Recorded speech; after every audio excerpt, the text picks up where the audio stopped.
Well, I am very happy to welcome you, Benedict Rogers, to Voice of the Vatican. Thank you for being with us. Thank you for having me. Benedict, you are a distinguished author and also a member of Christian Solidarity Worldwide, and we're very much looking forward to learning more about your work. I know that for you in your life, something very special and life-changing happened to you just a few days after the election of our Pope Francis in 2013. Would you tell us about that?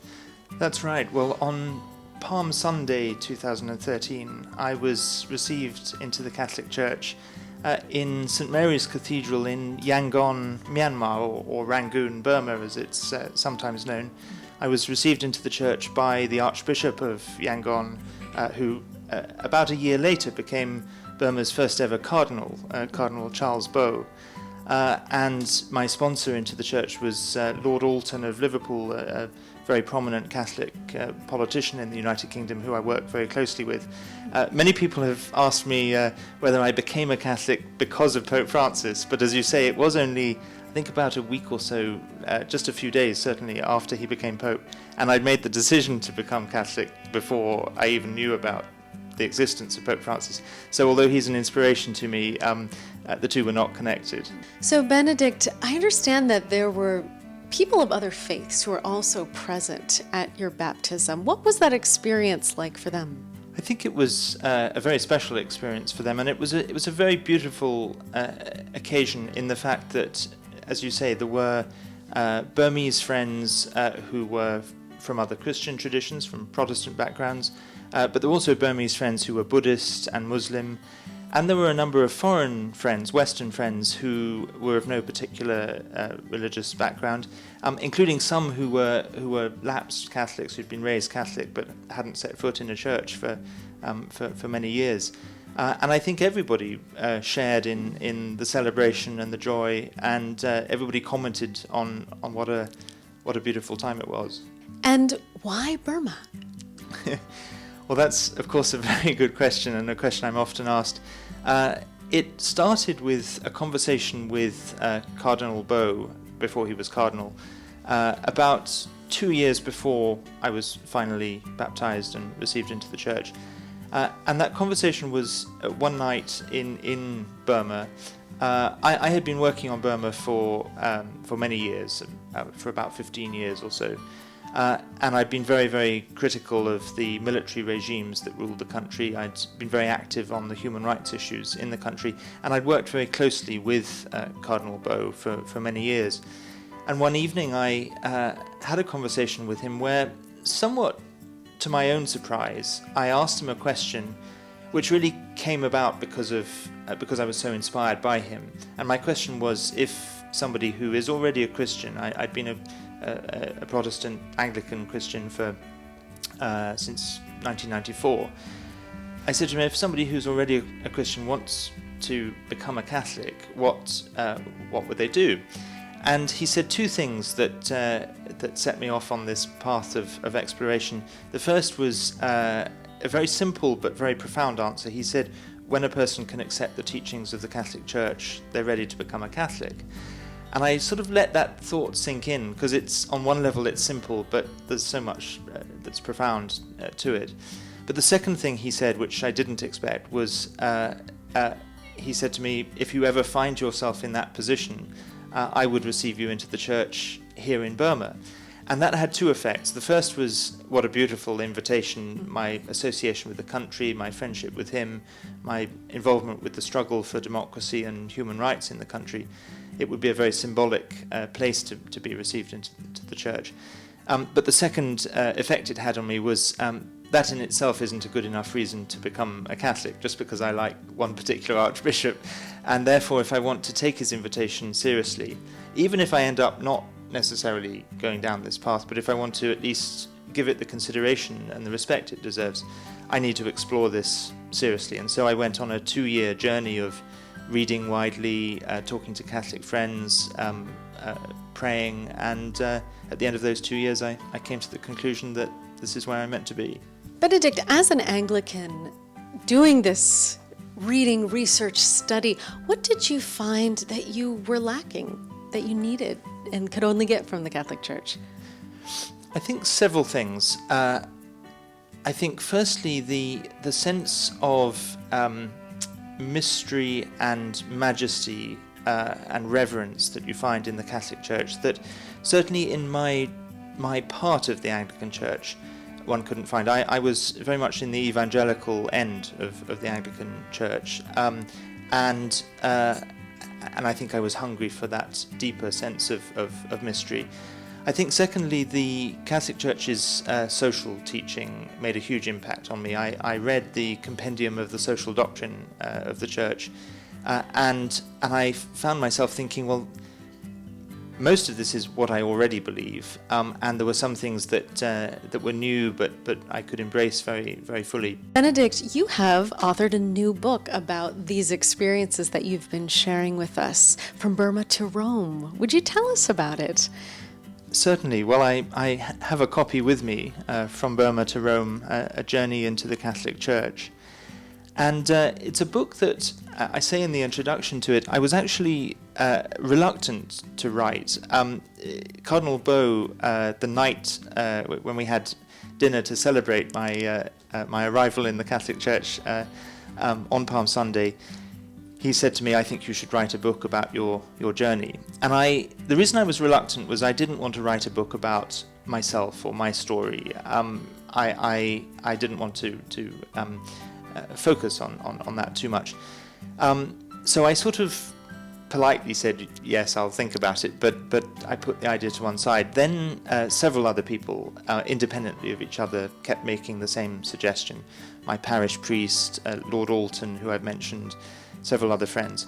And after about 5 of them had said the same thing, I thought, okay, well, he wasn't cardinal at the time, but I have an archbishop, a member of the House of Lords, my parish priest, and 2 other friends who I respect very much. I should really give this some serious thought.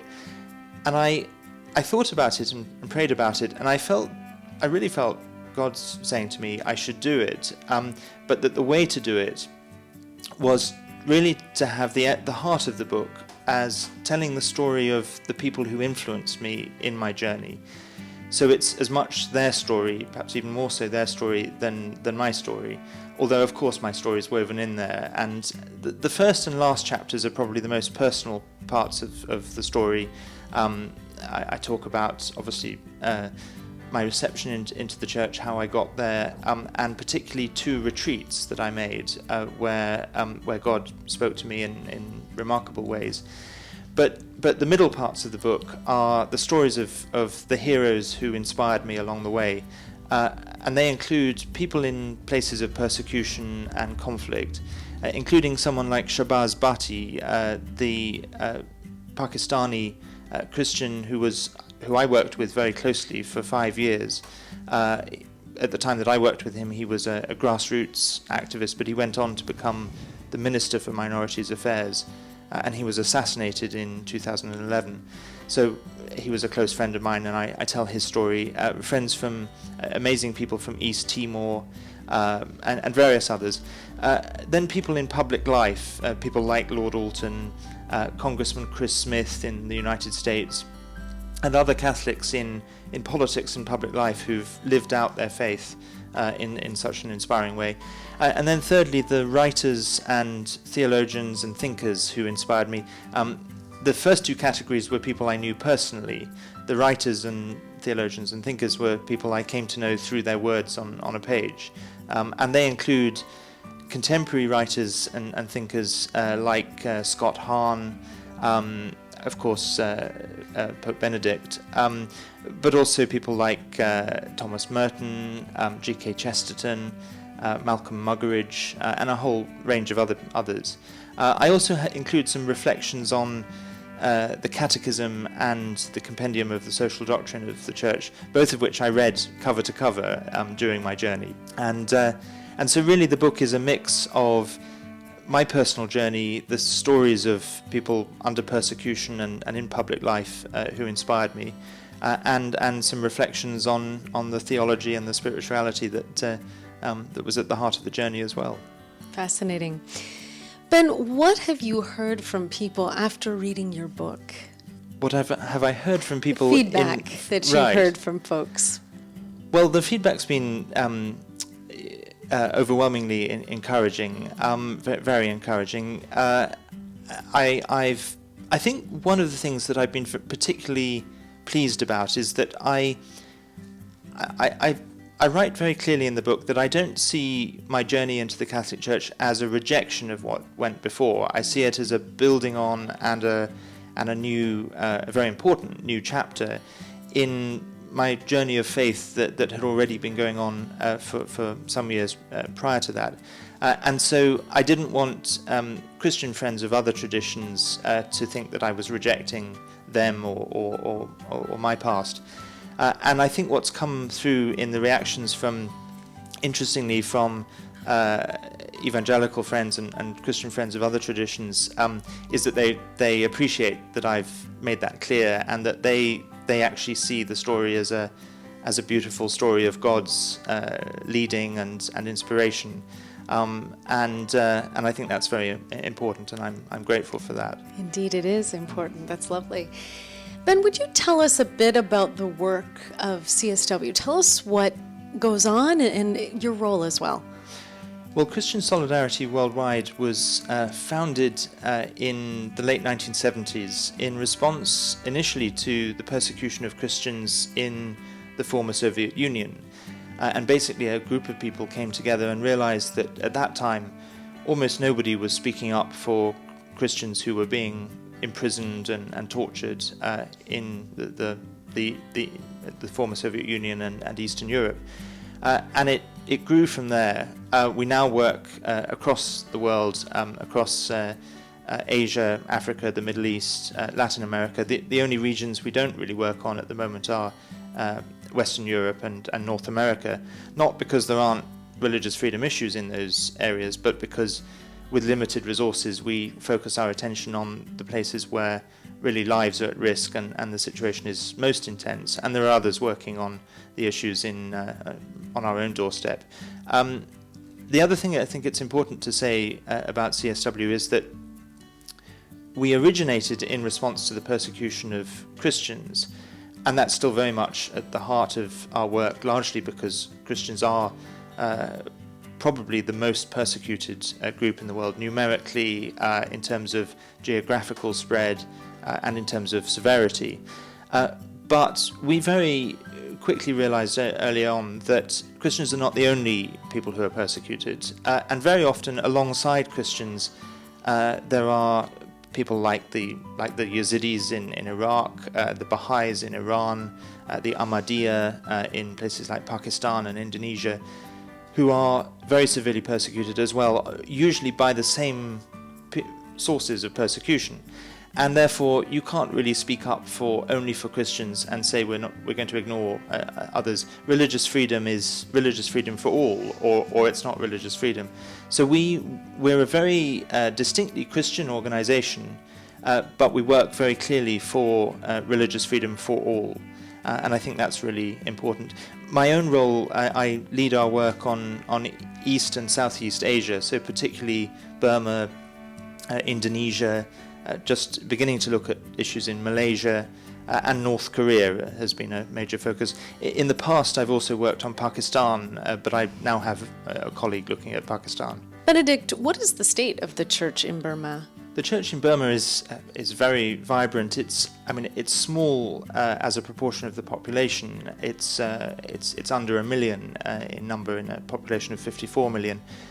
But it has just recently celebrated 500 years of existence in Burma. It's also celebrated its first ever cardinal, Cardinal Bo, and I had the great joy of coming to Rome when he became cardinal, which was wonderful. About 300 Burmese people came for that occasion, 200 of whom came from Burma, the other 100 from around Europe. It's Cardinal Bo often describes it as a church that has suffered a huge amount. It's suffered persecution. It's suffered both because of persecution for its faith, but also persecution on a wider front because of its association with the struggle for democracy and just living under decades of brutal military rule that suppressed political freedoms, devastated the economy, created huge amounts of poverty. Burma is one of the poorest countries in the world. But despite all those challenges, it's a church that is very much alive. It's again, Cardinal Bo often says that the church, in fact, he came to the United Kingdom earlier this year, and he said the church in Burma shows that those who tried to eliminate Christianity in Burma, which they did, have failed, and the church is alive and well. And that's, of course, a similar thing that people experience when they come to Rome, in a city Absolutely. where the Roman Empire tried very hard to eliminate Christianity, but of course it has triumphed here. Praise God. Would you tell us more about the story of Shahbaz Bhatti? Well, I worked on Pakistan for 5 years, from 2004 to 2009, and Shahbaz was our closest, one of our two closest partners in Pakistan. So I got to know him very well. I spoke to him on the phone several times every week. I traveled with him in Pakistan. I missed a bomb by 5 minutes with him on one occasion.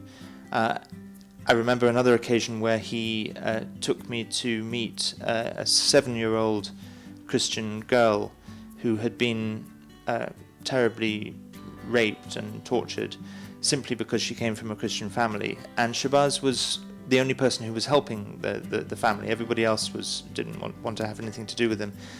I remember another occasion where there was a Christian community in a village called Charsada in the Northwest Frontier Province in Pakistan, and they had received threats from extremist Islamist groups who gave them an ultimatum and told them to convert to Islam by a certain date or they would face the consequences. And the deadline came up. I had been involved in trying to advocate for protection for them and some resolution to their plight. The deadline came up, and I remember sitting at home in London and thinking I should call Shahbaz to find out what the situation is. And then I thought to myself, no, Shahbaz is really busy, and he'll inform me when he has information. And then I thought, no, I should. And I went back and forth in my mind. I should call him. No, I shouldn't. For about half an hour. And then after half an hour, I thought, this is ridiculous. I'll just call him. And I called him. And he answered the phone. We had a very clear line. But he said, I'm in Charsada, which I didn't know. I thought he was in Islamabad, the capital. But he'd actually gone to Charsada, to this village. And he said, the Christians have just been praying. And he said to me, thank God you have phoned, because they've just been praying and they feel terrified. They feel that they're going to be attacked at any moment. But they also feel that the rest of the world doesn't know and doesn't care about their situation. And the fact that you have now phoned at this moment means I can tell them that I know one person outside who does know, who cares enough to phone, who's praying, who's speaking, and that will give them the strength to get through this. And in fact, in the end, for some reason, and I don't know why, except the only way I can explain it is an answer to prayer, the attack didn't come, and as far as I know, that community survived and continued. But Shahbaz then went on to be elected to Parliament and was then appointed Pakistan's Minister for Minorities Affairs. And very courageously, he did two things as minister. One was to try to build relationships and bridges with other religious leaders, including Muslim leaders, to try to build a coalition of voices against extremism and terrorism and violence.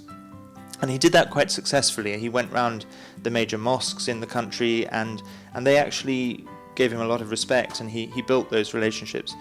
The second thing he tried to do, and this was why he was assassinated, was to try to reform or even repeal the country's notorious blasphemy laws, which are the cause of major injustice in the country.